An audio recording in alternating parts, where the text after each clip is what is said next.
மேஷ ராசிக்கு இந்த 2025 இந்த நியூ இயர் அப்படிங்கிறது எப்படி அமைய போகுது? இதுக்கான ராசி பலன் நம்ம பார்க்குறோங்க. இந்த மேஷ ராசிக்கு இந்த 2025ல வந்து பிஸ்னஸ் அப்படிங்கிறது எந்த மாதிரிலாம் க்ரோத் கொடுக்கும்? மேஷம் அப்படிங்கிறது வெட்டு ஒன்று துண்டு ரெண்டுன்னு பேசக்கூடிய ராசி. ரொம்ப தயவு தாட்சணியம்லாம் பார்க்க மாட்டாங்க. அதுக்காக கெட்டவங்க கிடையாது. தொழில் அமைப்புங்கிறது ரொம்பவே நல்லதாக இருக்க போது. அதே மாதிரி பார்ட்னர்ஷிப்பில் பண்ணிங்கனாலும் அது சக்ஸஸ்ஃபுல்லாக தான் அமையும். ஜாப் அப்படிங்கிறது எப்படி இருக்கும்? மேஷ ராசியில் பிறந்தவங்களுக்கு இந்த வேலை வாய்ப்பு எப்படி இருக்குது? மேஷ ராசிக்கு இந்த 2025ல மேரேஜ் அப்படிங்கிறது வந்து அமையறக்கான வாய்ப்புகள் இருக்கா? ஸோ கட்டம் பொருந்துதா அப்படிங்கிறத பார்க்கணும். பொண்ணுடைய கட்டமும் பையனோட கட்டமும் மேட்ச் ஆகுதான்னு பார்த்து கல்யாணம் பண்ணும் பட்சத்தில் 7.5 சனிலையுமே திருமணம் ரொம்ப சக்ஸஸ்ஃபுல்லாக நடக்கும். நீண்ட நாட்களாகவே இந்த குழந்தை இல்லாமல் இருக்கக்கூடிய நபர்களுக்கு இந்த 2025ல ட்ரீட்மெண்ட் அப்படிங்கிறத ஸ்டார்ட் பண்ணலாமா? இப்போ மே மந்த்துக்கு முன்னாடி நீங்கள் கன்சீவ் ஆகிட்டீங்கன்னா வெல் அண்ட் குட். சப்போஸ் மேக்கு அப்புறம் கன்சீவ் ஆகுறீங்கன்னா கடன் அப்படிங்கிறது குறையுமா, இல்லை இது அப்படியே தொடர்ச்சியோ இல்லை இன்க்ரீஸ் ஆகிறக்கான வாய்ப்புகள் இருக்கா? கடன் அமைப்பில் மட்டும் 7.5 சனி ஸ்டார்ட் ஆகுது இல்லையா, அந்த முதல் 2.5 வருஷம் 12ஆம் இடத்துல சனி இருப்பார். இந்த டைமில் தான் கடன் வாங்குறவங்க மட்டும் ரொம்ப கவனமாக இருக்கணும். மேஷ ராசிக்கு ஒரு நீண்ட நாட்களாகவே இந்த கோர்ட் கேஸ் பிரச்சனைகள் இருந்துகிட்டே இருக்குது. அப்படி இருக்கக்கூடிய நபர்கள் இந்த 7.5 சனியில் அதுக்கான ஜெயிக்கிறதுக்கான வாய்ப்புகள் இருக்கா? இந்த 2025ல அதில் ஏதாவது சான்சஸ் இருக்கா? கோர்ட் கேசஸ் பொதுவாகவே ஜூன் மந்த்துக்கு மேலே ஜட்ஜ்மெண்ட் வருதுன்னா உங்களுக்கு கண்டிப்பாக பாசிட்டிவான ஒரு ஜட்ஜ்மெண்ட் தான் இருக்கும். நீங்களே கான்ஷியஸாக கொஞ்சம் அந்த கேஸை இழுத்துட்டு போகிறதும் நல்லது ஜூன் வரைக்கும். ஸோ அதுக்கு முன்னாடி வர ஜட்ஜ்மெண்ட்ஸ் அந்தளவுக்கு சொல்கிறதுக்கு இல்லை. மேஷ ராசிக்கு இந்த நியூ இயர் ஸ்டார்ட் ஆக போகுது அப்படிங்கிற போது அவங்களுக்கு அந்த நியூ இயர் அன்னைக்கோ இல்லை அந்த ஃபஸ்ட் மந்த்லேயோ ஒரு கோயிலுக்கு போயிட்டு வரும்போது இந்த இயர் நல்லா இருக்கும் அப்படின்னா எந்த கோயில் நீங்கள் சஜஸ்ட் பண்ணுவீங்க? கோவில் வழிபாடு அப்படிங்கிறது ரொம்ப அவசியம். 7.5 வருது, அடுத்து ஜென்ம சனி வரப்போது, கண்டிப்பாக கோவிலுக்கு போய்க்கணும். மேஷராசி போக வேண்டிய கோவில்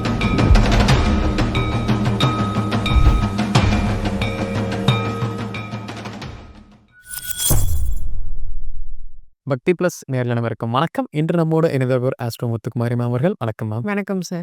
நம்ம இன்னைக்கு என்ன பார்க்க போகிறோம்னா, மேஷ ராசிக்கு இந்த 2025 இந்த நியூ இயர் அப்படிங்கிறது எப்படி அமைய போகுது? இதுக்கான ராசி பலன் தான் நம்ம பார்க்குறோங்க மேம். அந்த வகையில் ஃபர்ஸ்ட் மேஷ ராசி அப்படிங்கிறவனுடைய கேரக்டர்ஸ் எந்த மாதிரி இருக்கும் அப்படிங்கிறத சொல்லிடுங்க மேம். மேஷம் அப்படிங்கிறது வெட்டு ஒன்று துண்டு ரெண்டுன்னு பேசக்கூடிய ராசி. ரொம்ப தயவு தாட்சணியம்லாம் பார்க்க மாட்டாங்க. அதுக்காக கெட்டவங்க கிடையாது. ஸோ தப்பு பண்ணால் முகத்துக்கு நேராக சொல்லிடுவாங்க. பிடிக்கலன்னா எனக்கு பிடிக்கலங்க, என்னால் முடியலைன்னா என்னால் முடியலை, பட் முடிஞ்ச ஹெல்ப்பை பண்ணக்கூடிய ஒரு நபர்கள் தான். ரொம்ப சுறுசுறுப்பாக ஆக்டிவாக இருப்பாங்க. இந்த கண் கண்டதை கை செய்யணும்னு சொல்லுவாங்க இல்லையா, பார்க்குற விஷயங்களை டக்குன்னு செஞ்சுருவாங்க. ஃபார் எக்ஸாம்பிள் கீழே ஒரு பேப்பர் இருக்குதுனாலுமே அதை எடுத்து போட்டுட்டு தான் அடுத்த வேலையை பார்ப்பாங்க. ஸோ கொஞ்சம் கிளென்லினஸ்க்கு இம்பார்ட்டன்ஸ் கொடுப்பாங்க. கொஞ்சம் நீட்டாக இருக்கணும், க்ளீனாக இருக்கணும், அந்த மாதிரியான ஒரு தாட்லாம் இருக்கும். ஒரு டைம் டேபிள் போட்டு வாழக்கூடியவங்க. ஸோ ஒரு ரொட்டீன் லைஃப் அப்படிங்கிறத வந்து வாழ்வாங்க. டிசிப்ளின்டான ஒரு லைஃபை லீட் பண்ணக்கூடிய ஒரு பர்சன்ஸ் மேஷராசிக்காரங்க. இப்போ மேஷ ராசிக்கான இந்த 2025ல வந்து என்னென்ன கிரகங்களில் வந்து டிரான்சிட் ஆகுது, எந்த மந்த் ஆகுது, அது அவங்களுக்கு பாசிட்டிவா நெகட்டிவா அப்படிங்கிறத பற்றி சொல்லிடுங்க. மேஷத்துக்கான ராசிநாதன் செவ்வாய் வந்து பிறக்கும்போது, இந்த வருஷம் பிறக்கும்போது கடகத்தில் நீசமாக இருக்கிறாரு. மேஜரான டிரான்சிஷன்ஸ் என்ன நீங்கள் பார்த்துக்கிட்டிங்கன்னா, குரு பெயர்ச்சி மே மாதம் நடக்குது. மே 18ஆம் தேதி இந்த குரு பெயர்ச்சிங்கிறது நடக்குது. 2ஆம் இடத்துல இருக்கக்கூடிய குரு, ரிஷபத்தில் இருக்கக்கூடிய குரு மேஷராசிக்கு 3ஆம் இடத்துக்கு போகிறாரு. 3ங்கிறது ஒரு உபஜயஸ்தானம். இன்ஃபேக்ட் குரு பயிற்சி அப்படிங்கிறது லாஸ்ட் இயரை விட கூட இந்த வருஷம் நல்லாவே இருக்குது. ஏன்னா 3ஆம் இடத்துல ஒரு சுபகிரகம் இருக்கும்போது எடுக்கக்கூடிய முயற்சிகள் எல்லாம் வெற்றி கொடுத்துருவாரு. ஒரு விஷயம் செய்கிறோம், அது சக்ஸஸ் ஆகுதுன்னா அதை விட ஒரு பெரிய ஒரு பெனிஃபிட்டுங்கிறது நமக்கு வேண்டாம். அப்போது நம்ம எஃபர்ட் போட ரெடியாக இருந்தால் போதும், சக்ஸஸ் அப்படிங்கிறத கொடுக்கறதுக்கு ஒரு கிரகம் 3ஆம் இடத்துல ரெடியாக உட்காந்துருக்குன்னு எடுத்துக்கலாம். அப்போ குரு பயிற்சி பாசிட்டிவ். ராகு கேது பயிற்சியை நீங்கள் எடுத்துக்கிட்டிங்கன்னா முறையே 5, 11ஆம் இடத்துக்கு ராகுவும் கேதுவும் டிரான்சிட் ஆகுறாங்க. கேது 5ஆம் இடத்துக்கு வர்றது சில ட்ராபேக்ஸ் இருக்குது. கம்ப்ளீட்லி நெகட்டிவ்னு சொல்ல முடியாது. ராகு 11ஆம் இடத்துக்கு போகிறது கம்ப்ளீட்லி பாசிட்டிவ். ஏன்னா 11ஆம் இடத்துல ராகுங்கிற கிரகம் இருக்கும்போது நிறைய விஷயங்கள்ல ஜெயிக்க வைப்பாரு. 3ங்கிறது நம்ம போடக்கூடிய முயற்சியில் வெற்றி, 11ங்கிறது வெளியில் உள்ளவங்க போடக்கூடிய முயற்சினால நம்ம வெற்றி அடைவோம், அடுத்தவங்களால பலன் அடைவோம், அடுத்தவங்களை ஈஸியாக ஜெயிச்சிரும், எதிரிகளை ஈஸியாக ஜெயிச்சிரும், லாபம் அப்படிங்கிறதையும் நிறையா கொடுத்துரும். அப்போ ராகு கேதுவுமே 80% பாசிட்டிவ்னு எடுத்துக்கலாம். சனி பயிற்சி 11ல் இருந்த சனி 12க்கு போகிறாரு. ஸோ 11ங்கிறது 12 விட பெட்டர். அப்போது இப்போ வரக்கூடிய சனி பயிற்சினால மார்ச் மாதம் 2025ல் சனி பயிற்சி நடக்குது. 7.5 சனி மேஷத்துக்கு ஸ்டார்ட் ஆகுது. இப்போ பயப்பட வேண்டாம், ஆனால் இப்போ கவனமாக இருக்கணும். ஏன்னா இது முடிச்சுட்டு 2027ல் நம்ம ஜென்ம சனிக்குள்ளே போகிறோம். சனி வந்து ஓவர் நைட்டில் எந்த கெட்டதையும் நல்லதையும் கொடுத்துட மாட்டார். குறிப்பிட்ட ஒரு 3-4 வருஷத்துக்கு இதுக்கு முன்னாடி என்ன செஞ்சுருக்கோமோ அதோட பலாபலனை தான் நம்ம அடுத்து ஆரம்பிப்போம். அப்போது 7.5 சனி நடக்குதுன்னு பயப்பட வேண்டாம். ஜென்மசனி அடுத்து வரப்போகுதுன்னு நினைச்சு பயமும் கவனமும் கொஞ்சம் தேவை. அப்ப எடுக்கக்கூடிய முயற்சிகளையும், எடுக்கக்கூடிய அடிகளையும் கவனமா எடுத்து வச்சாங்கன்னா, சனி பயிற்சியுமே பாசிட்டிவ் தான். இப்ப மேஷ ராசிக்கு இந்த 2025ல வந்து பிசினஸ் அப்படிங்கிறது எந்த மாரிலாம் குரோத் குடுக்கும்? அவங்களுக்கு இந்த கடந்த காலத்துல இந்த பிரச்சனைகள்லாம் குறையுமா? அதே மாரி அடுத்த புது பிசினஸ் ஸ்டார்ட் பண்றவங்களுக்கு எப்படியெல்லாம் இருக்குங்கிறத சொல்லுங்க. ம். பொதுவா மேஷத்துக்கு வந்து பிசினஸ் மூளை அப்படிங்கிறது இயற்கையா இன்பில்ட்டாவே இருக்கும். ஏன்னா புதன் 6ஆம் அதிபதியா வருவாரு. நெறைய யோசிப்பாங்க. புது புது முயற்சிகள் எடுப்பாங்க. இவங்க வந்து புதுசா ஏதாவது ஒரு விஷயத்த ட்ரை பண்றதுக்கு பயப்படக்கூடிய ஆட்கள் கிடையாது. நமக்கு சம்மந்தமில்லாத ஒரு விஷயமே இத தொடலாமா? ஜெயிக்கலாமா? நமக்கு இத பத்தின அனுபவமே கிடையாதே! அப்படிலாம் யோசிக்க மாட்டாங்க. கான்ஃபிடென்ட்டா ஒரு விஷயத்த எடுப்பாங்க. அதுல ஜெயிக்கிறாங்களா? ஜெயிக்கலையாங்கிறத ஜாதக அமைப்பு சொல்லும். பட் இந்த பர்ட்டிகுலர் வருஷத்துல இவங்க எடுக்கக்கூடிய இந்த புது முயற்சிகள், இருக்கக்கூடிய பிசினஸ்ல வந்து எப்படி இருக்க போகுது அப்படிலாம் கேட்டீங்கன்னா, 6ஆம் அதிபதி 8ல இருக்கிறாரு. ஸோ 8 அப்படிங்கிறது மறைமுக ஸ்தானம். அப்போ மறைமுக வருமானம் அப்படிங்கிறது இவங்களுக்கு இருக்கும். நெறைய பேருக்கு செகண்ட் இன்கம் அப்படிங்கிறது இப்போ புதுசா கிடைக்க ஆரம்பிக்கும். இன்டைரக்ட்டான ஒரு லாபம். அப்போ மறைமுக வருமானம்னு என்ன ஒரு க்ளோத்திங் ஸ்டோர் வச்சிருக்காங்கன்னா, அதில உள்ள ஒரு பிளாஸ்டிக் பேப்பர்ஸ்லாம் எடைக்கு போடுறது. அல்லது எங்கேயாவது குடுக்குறது, அத ரீசைக்கிள் பண்றது. ஒரு ரீசைக்கிள் ப்ராடக்ட், ஒரு பை ப்ராடக்ட் இந்த மாரி அவங்க வச்சிருக்க ஒரு தொழில சார்ந்து இன்னொரு லாபம். அந்த தொழில சார்ந்து இன்னொரு புது தொழில். அத சார்ந்து இன்னொரு லாபம் அப்படிங்கிறது கண்டிப்பா மேஷத்துக்கு இந்த பர்ட்டிகுலர் வருஷம் பாசிபிள். தொழில் அமைப்புங்கிறது ரொம்பவே நல்லா தான் இருக்க போது. அதே மாரி பார்ட்னர்ஷிப்ல பண்ணீங்கனாலும் அது சக்சஸ்ஃபுல்லா தான் அமையும். புது முயற்சிகள் எடுக்கலாம். 3ல குரு இருக்கிறதும் சரி, 11ல ராகு இருக்கிறதும் சரி, புதன் 8ல இருக்கிறதும் சரி, நெறைய பேர் நீங்க வேலையில இருக்கீங்க, நான் பிசினஸ் தொடங்கலாமான்னு தயக்கத்துல இருக்கீங்கன்னா கூட தாராளமா பண்ணலாம்.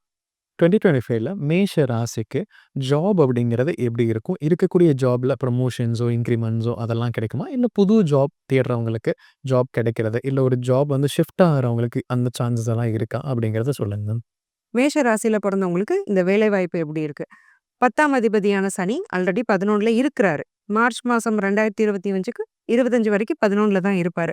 ஸோ இந்த ஜான்வரி டூ மார்ச் இந்த மந்த்துக்குள்ள ப்ரமோஷன், இன்கிரிமெண்ட் எக்ஸ்பெக்ட் பண்றீங்கன்னா, கண்டிப்பா கிடைக்கும். மார்ச் மாதத்துக்கு அப்புறம் ட்ரான்ஸ்ஃபர்ங்கிறது நிச்சயமா இருக்கு. வேலை மாற்றம், வேலையோட இடமாற்றம் அல்லது டெசிக்னேஷன் இவங்க என்ன ஒரு பதவியில இருக்கிறாங்களோ, அந்த பதவியே மாறும். அத நம்ம ப்ரமோஷன்னும் எடுத்துக்கலாம். இல்ல அதே லெவல்ல கூட இவங்க வேற ஒரு அதே கிரேடுல இன்னொரு டெசிக்னேஷன் இவங்க சூஸ் பண்ணிக்கலாம். இத விட இந்த செக்டார் கம்ஃபர்ட்டா இருக்குன்னு. நெறைய பேருக்கு வெளிநாடு, வெளிமாநிலம் போகக்கூடிய ஒரு யோகம் அப்படிங்கிறதும் இருக்கு. இப்ப ஐடி செக்டார்ல ஃபார் சேயிங் இருக்கிறவங்களுக்கு எல்லாமே ஒரு அப்ராட் ஆன்சைட் ஆப்பர்ச்சுனிட்டி அப்படிங்கிறத கம்பெனியே முன் வந்து குடுக்கும். இங்கேயே இருந்துட்டு இருந்தவங்க நான் வெளிநாடு போணும்னு ஆசைப்படுறேன், கிளம்புறேன்னும் கிளம்பலாம். அப்போ job location change, job designation change இந்த 2மே இருக்கு. இந்த 2 மூலமாவும் லாபம் அப்படிங்கிறது கண்டிப்பா இருக்கு. இவங்க இனிஷியலா கூட யோசிப்பாங்க. என்னடா இது! நம்ம கம்ஃபர்ட்டா நம்ம ஊர்ல இருந்தோம். இப்போ ஒரு ட்ரான்ஸ்ஃபர் வந்திருக்கேன்னு யோசிப்பாங்க. இத எடுத்துக்கலாமா? வேண்டாமான்னு கூட நெறைய யோசிப்பாங்க. பட் அத எடுத்துக்கிறது நல்லது. இனிஷியலா ஒரு லைஃப் ஸ்டைல் டிஸ்கம்ஃபர்ட் மட்டும் தான் அதுல இருக்குமே தவிர, கரியருக்கு அது ரொம்ப நல்லது. அதே மாதிரி இந்த 7 சனி, ஜென்ம சனி தாக்கம்லாம் நம்ம ஊர விட்டு கொஞ்சம் தள்ளி போயிருக்கிறோம்னாலே கொஞ்சம் குறைய தான் செய்யும். அதனால ஒரு ஜாப் சேஞ்ச் வரும்போது அத இவங்க தாராளமா எடுத்துக்கிறதுங்கிறது நல்லது. கரியர் ஓவராலா ரொம்பவே நல்லா தான் இருக்கும். எந்த பாதிப்பும் இருக்காது. மேஷ ராசிக்கு இந்த 2025ல மேரேஜ் அப்படிங்கிறது வந்து அமையறக்கான வாய்ப்புகள் இருக்கா? ஏன்னா 7 சனியும் ஆரம்பமாகுது. அப்ப மேரேஜ் டிலே ஆகுமா? இல்ல இந்த 25ல நடக்குமா? ம், அப்படிங்கிறத ம், சொல்லுங்க. ம்.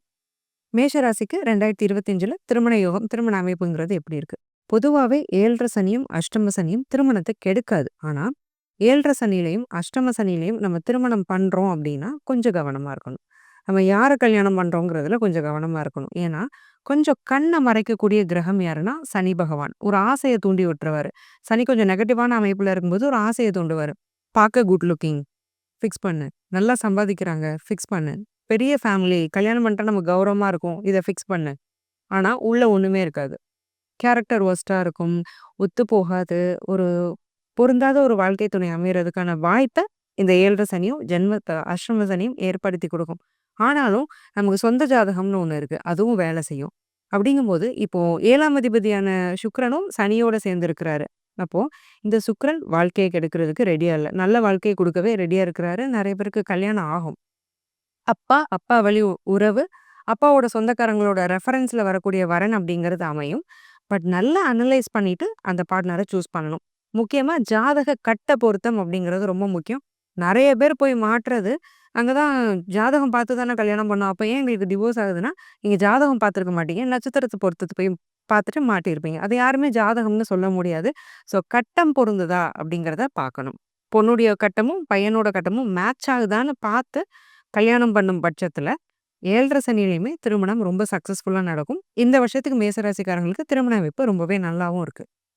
மேஷ ராசியில நீண்ட நாட்களாவே இந்த குழந்தை இல்லாம இருக்கக்கூடிய நபர்களுக்கு இந்த 2025ல ட்ரீட்மெண்ட் அப்படிங்கிறத ஸ்டார்ட் பண்ணலாமா? ம். இல்ல நேச்சுரலாவே பேபி கிடைக்கிறக்கான பாசிபிலிட்டீஸ் அப்படிங்கிறது இருக்காங்கிறத பத்தி சொல்லுங்க மேம். மேஷராசிக்கு குழந்தை பாக்கியம்ங்கிறது எப்படி இருக்கு? மேஷராசி நபர் கல்யாணம் பண்ண நபருடைய அந்த விஷயமும் உள்ள வேலை செய்யும். மேஷத்துக்கு பொதுவா மே 18க்கு மேல கேது 5ஆம் இடத்துக்கு வராரு. அப்ப ராகு, கேது யாரோ வந்தா குழந்தைய குடுக்க மாட்டாங்கன்னு நம்ம நெனைச்சுவோம். அப்படி கிடையாது. இப்போ மே மந்த்துக்கு முன்னாடி நீங்க கன்சீவ் ஆயிட்டீங்கன்னா வெல் அண்ட் குட். சப்போஸ் மேக்கு அப்புறம் கன்சீவ் ஆகுறீங்கன்னா தப்பு இல்ல. ப்ராப்பரா ஹெல்த்த பார்த்துக்கணும். தேவையில்லாம டிராவல் பண்றது, இந்த ரிஸ்க் எடுக்கிறது, இந்த மாரியான விஷயங்கள்லாம் பிரெக்னன்சில கூடாது. டாக்டர் குடுக்குற பிரிஸ்கிரிப்ஷனையும், அட்வைஸையும் கவனமா ஃபாலோ பண்ணணும். நியூட்ரிஷியஸான டயட் எடுத்துக்கணும். இந்த விஷயங்கள் எல்லாம் பண்ணும்போது, அந்த கேது கூட ஒண்ணும் அஃபெக்ட் பண்ண மாட்டாரு. ஸோ கொஞ்சம் எக்சர்சைஸ் பண்ணிக்கிறது, ஹெல்த்த நல்லா பார்த்துக்கிறதுங்கிறது அவசியம்.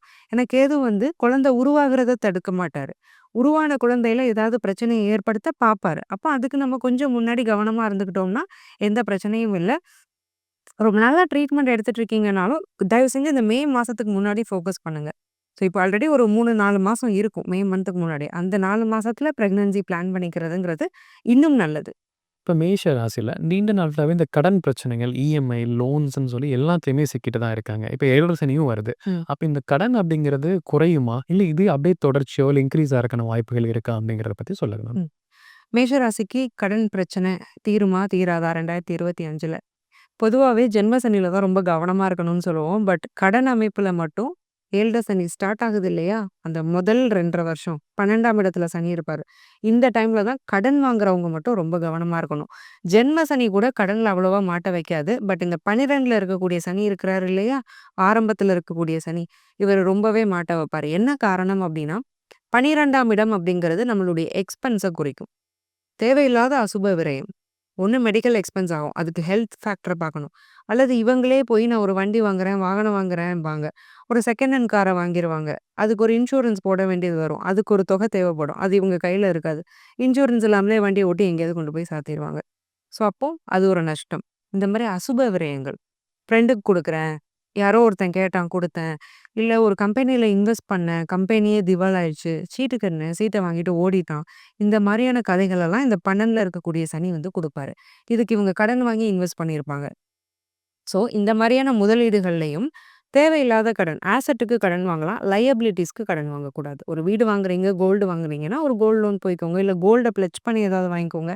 அதுல தப்பில்ல. ஒரு கார் வாங்குறேன், ஒரு மொபைல் ஃபோன் வாங்குறேன், இல்ல வீட்டுக்கு இன்டீரியர் ஒர்க் பண்றேன். இந்த வேலையெல்லாம் இந்த 12ல இருக்கக்கூடிய சனி கடன் வாங்கி பண்ண வைப்பாரு. ஸோ இந்த கடன்கள்லாம் நமக்கு தேவையா? நம்மளால இத கட்ட முடியுமான்னு நம்ம தகுதி அறிஞ்சு கடன் வாங்கிக்க வேண்டியது 2025ல ரொம்ப அவசியம். கடன் வாங்குனா நீங்க கட்டவே முடியாதுன்னு நான் சொல்ல போறதில்ல. கட்டுவீங்க. அது தேவையில்லாத நஷ்டத்த உங்களுக்கு குடுக்கும். அப்போ ரொம்ப தேவையான ஒரு விஷயத்துக்கு மட்டும் சுப கடனா நீங்க வாங்குறீங்க. திருமணத்துக்கு கடன் வாங்குறேன், வீடு கட்ட கடன் வாங்குறேன், இடத்துக்கு கடன் வாங்குறேன். பிசினஸ் நல்லாவே போகும். அப்போ பிசினஸ்க்கு வாங்குற கடன்ல நீங்க மாட்ட போறதில்ல. வாங்கலாம். மித்தபடி நான் சொன்ன மேற்சொன்ன அந்த தேவையில்லாத கடன்கள் நீங்க எங்கெங்க இன்வெஸ்ட் பண்றீங்களோ, அதுல கொஞ்சம் கவனமா இருந்துக்கணும். மேஷ ராசிக்கு ஒரு நீண்ட நாட்களாவே இந்த கோர்ட் கேஸ் பிரச்சனைகள் இருந்துட்டே இருக்கு. அப்படி இருக்கக்கூடிய நபர்கள் இந்த 7 சனியில அதுக்கான ஜெயிக்கிறக்கான வாய்ப்புகள் இருக்கா? இந்த 2025ல அதுல ஏதாவது சான்சஸ் இருக்கா? அப்படிங்கிறத பத்தி சொல்லுங்க. 2025ல மேஷராசிக்கு கோர்ட் கேஸஸ்லாம் எப்படி இருக்க போகுது? வம்பு வழக்குகள்லாம் சாதகமா இருக்க போதா? இல்ல பாதகமா? 4ஆம் இடத்துல ஆல்ரெடி செவ்வாய் இருக்க வந்து இந்த வருஷம் பொறக்குது. ஸோ இவங்களுக்கு ஏற்கனவே வம்பு வழக்குனா ரொம்ப பிடிக்கும். இவங்களே வாண்டடா போய் கூட மாட்டுவாங்க. ஸோ வீண் வில்லங்கம், நிலம் சம்மந்தப்பட்ட பிரச்சனை, பூர்வீக சொத்துல பிரச்சனை அப்படிங்கிறதெல்லாம் மேஷத்துக்கு கொஞ்சம் டீஃபால்ட்டாவே இருக்கும். ஏன்னா 5ல கேது வர்றதுனால, இந்த வருஷம் கூட புதுசா கோர்ட்ல போய் கேஸ் ரெஜிஸ்டர் பண்றவங்க நெறைய இருக்காங்க. முக்கியமா பூர்வீக சொத்து சம்பந்தமான கேஸஸ் அப்படிங்கிறது மேஷராசிக்கு கொஞ்சம் அதிகமாவே ரெஜிஸ்டர் ஆகும் சிவில் சூட்ஸ். இந்த பர்ட்டிகுலர் 2025ல. பட் ஜெயிப்பீங்களா? மாட்டீங்களான்னு கேட்டீங்கன்னா, சக்சஸ் அப்படிங்கிறது பாசிபிள். பட் கேஸ் கொஞ்சம் இழுக்கும். ஏன்னா என்னதான் இருந்தாலும் 12ல சனி இருக்கிறாரு. 7 சனியாவே இருந்தாலும் 11ஆம் அதிபதி தான் அங்க 12ல போய் இருக்கிறாரு. அப்போ சக்சஸ் அப்படிங்கிறது பாசிபிள். 6ஆம் அதிபதியான புதனுமே 8ல மறைஞ்சிருக்கிறதுனால எதிரியாகப்பட்டவன் மறைஞ்சுட்டான். மறையும்போது தான் இந்த வருஷமே பொறந்திருக்கு. அப்போ எதிரி வந்து வலுக்கல இந்த வருஷம் பிறக்கும்போது. அப்போ நீங்க வலுத்திருக்கீங்க. செவ்வாய் நீசமா இருந்தாலும் சந்திரனும் மகரத்துல இருக்க போய் தான் இந்த வருஷம் பிறக்குது. அப்போ சந்திரமங்கல யோகம் அப்படிங்கிறது இருக்கு. சந்திரன் தன் வீட்டையே பார்க்குறாரு. அங்க இருக்க செவ்வாய்க்கு ஒரு பலம் அப்படிங்கிறதும் கிடைக்கும். அப்போ கண்டிப்பா கோர்ட் கேஸஸ்ல நீங்க ஜெயிச்சிருவீங்க. பட் கொஞ்சம் டிலே ஆயி ரெஸ்பான்ஸ் வர்றதுக்கான வாய்ப்பு இருக்கு. கோர்ட் கேஸஸ் பொதுவாவே ஜூன் மந்த்துக்கு மேல ஜட்ஜ்மெண்ட் வருதுன்னா, உங்களுக்கு கண்டிப்பா பாசிட்டிவான ஒரு ஜட்ஜ்மெண்ட் தான் இருக்கும். நீங்களே கான்ஷியஸா கொஞ்சம் அந்த கேஸ இழுத்துட்டு போறதும் நல்லது ஜூன் வரைக்கும். ஸோ அதுக்கு முன்னாடி வர ஜட்ஜ்மெண்ட்ஸ் அந்த அளவுக்கு சொல்றதுக்கு இல்ல. மேஷ ராசிக்கு இந்த ஹெல்த் இஷ்யூஸ் அப்படிங்கிறதுமே நீண்ட நாட்களாவே இருக்கு. அப்ப இந்த 2025ல வந்து அவங்களுக்கு ஹெல்த் எந்த மாரி இருக்கும்? இந்த 7 சனி ஆரம்பமாகறனால ஏதாவது தாக்கங்கள் இருக்குமா? அப்படிங்கிறத பத்தி சொல்லிருங்க மேம்.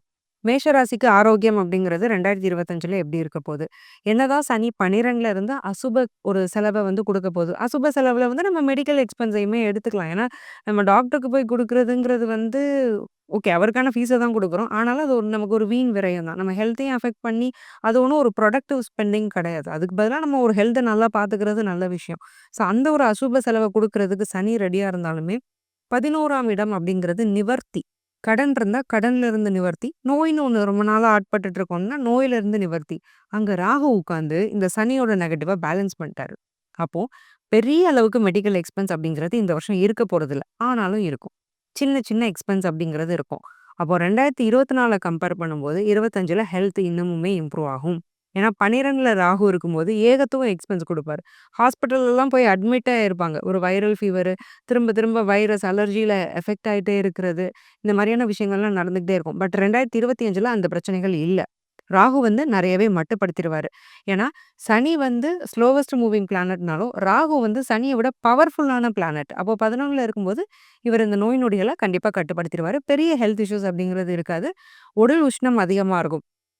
வாட்டர் இன்டேக் அப்படிங்கிறத கொஞ்சம் நெறைய எடுத்துக்கணும். நீர் காய்கறிகள், நீர் சத்து உள்ள பழங்கள் எல்லாம் நெறைய எடுத்துக்கிறது இந்த வருஷம் ஃபுல்லுமே உங்களுக்கு நல்லது. மேஷ ராசிக்கு இந்த நியூ இயர் ஸ்டார்ட் ஆகப்போகுது. அப்படிங்கிறபோது அவங்களுக்கு அந்த நியூ இயர் அன்னைக்கோ, இல்ல அந்த ஃபர்ஸ்ட் மந்த்லயோ ஒரு கோயிலுக்கு போயிட்டு வரும்போது, இந்த இயர் நல்லாருக்கும் அப்படின்னா, எந்த கோயில் நீங்க சஜெஸ்ட் பண்ணுவீங்க மேம்? 2025 மேஷ ராசிக்கு போக வேண்டிய சிறப்பு கோவில். அந்த முதல் நாளே அந்த ஜனவரி 1 2025 நம்ம ஒரு கோயிலுக்கு போய் ஸ்டார்ட் பண்றோம்னா, அத விட பாசிட்டிவான விஷயம் எதுவுமே இல்ல. இது என்னுடைய சொந்த எக்ஸ்பீரியன்ஸும் கூட. அப்போ கோவில் வழிபாடு அப்படிங்கிறது ரொம்ப அவசியம். 7:30 வருது. அடுத்து ஜென்ம சனி வரப்போது. கண்டிப்பா கோவிலுக்கு போய்க்கணும். மேஷராசி போக வேண்டிய கோவில் மயிலாடுதுறையில உள்ள மயூரநாத சுவாமி கோவில். இந்த கோவிலுக்கு போய் நியூ இயர் அன்னைக்கோ, அட்லீஸ்ட் ஜான்வரி மந்த்லயோ இவங்க வழிபாடு பண்ணிக்கிட்டாங்கன்னா ரொம்ப நல்லாயிருக்கும். ஒருவேளை நியூ இயர் அன்னைக்கு போ முடியலன்னா, இவங்களுடைய ஜென்ம நட்சத்திரம் அந்த ஜனவரி மாதம் எப்போ வருதோ, அப்போ போய் வழிபாடு பண்ணிக்கலாம். அதே மாரி வருஷத்தோட முதல் மாசமே, முதல் நாளோ அல்லது அந்த முதல் மாசமோ குலதெய்வம் கோயிலுக்கும் போயிட்டு அந்த வருஷத்த ஸ்டார்ட் பண்றதுங்கிறது ரொம்ப நல்லது. இந்த 2 விஷயத்தையுமே இவங்க பண்ணிக்கணும். மேஷ ராசிக்கு இந்த 2025ல நியூ இயர் ப்ரெடிக்ஷன்ஸ் என்ன அப்படிங்கிறத விலாவாரியா பார்த்துங்க மேம். கண்டிப்பா நம்ம நேயர்களுக்கு இது ஒரு பயனுள்ள தகவலா இருந்திருக்கும். ரொம்ப நன்றி. நன்றி சார்.